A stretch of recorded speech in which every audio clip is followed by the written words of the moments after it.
کیونکہ صحیح البخاری کی ایک حدیث ہمارے سامنے موجود ہے۔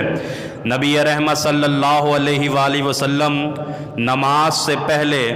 تشریف فرما تھے کہ اللہ کے نبی علیہ الصلوۃ والسلام کے پاس ایک اعرابی آیا جو نیا نیا دین میں داخل ہوا تھا،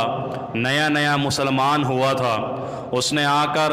نبی رحمت صلی اللہ علیہ وآلہ وسلم سے فرمایا، اے اللہ کے رسول صلی اللہ علیہ وسلم، آج نماز پڑھ لینے کے بعد میری یہ خواہش ہے،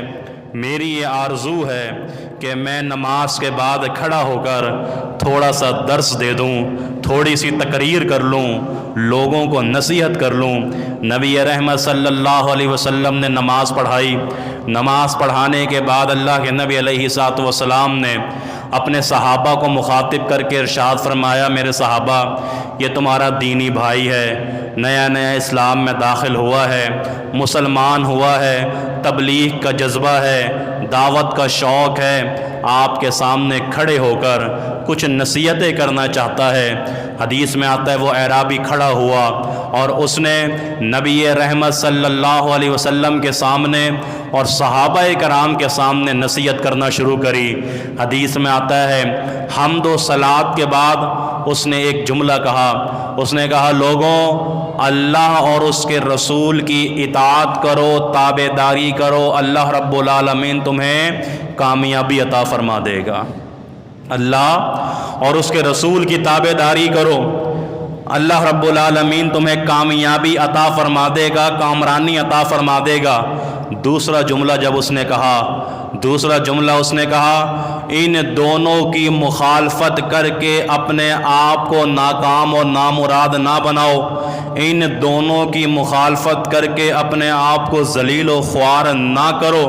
جب یہ جملہ اللہ کے نبی علیہ الصلوۃ والسلام نے سنا، پاس اللہ کے نبی علیہ الصلوۃ والسلام بیٹھے تھے، وہ کھڑا تھا، اللہ کے نبی علیہ الصلوۃ والسلام نے اس کے کرتے کو کھینچا، اس کی قمیص کو کھینچا اور فرمایا کہ تو بیٹھ جا،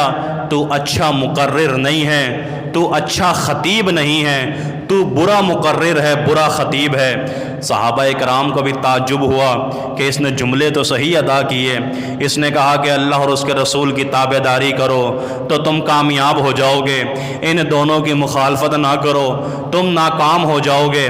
وہ اعرابی بھی پریشان ہوا کہ آخر میں نے کون سی غلطی کر دی ہے؟ محمد الرسول اللہ صلی اللہ علیہ وسلم نے ارشاد فرمایا کہ تو نے کہا اللہ اور اس کے رسول کی اطاعت کرو، کامیاب ہو جاؤ گے، جملہ ٹھیک ہے، لیکن جب تو نے یہ کہا کہ ان دونوں کی مخالفت نہ کرو، معنی یہ ہے کہ تو نے خالق اور مخلوق کو ایک ہی جملے میں جمع کر دیا ہے۔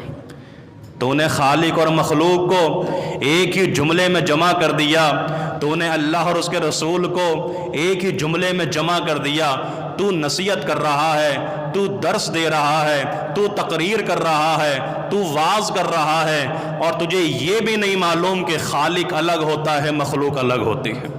یہ احتیاط کا تقاضا ہے میرے بھائی، اور یہی احتیاط ہمارے ممبروں سے، اسٹیج سے، ہماری تدریس سے سنائی جاتی ہے، بتائی جاتی ہے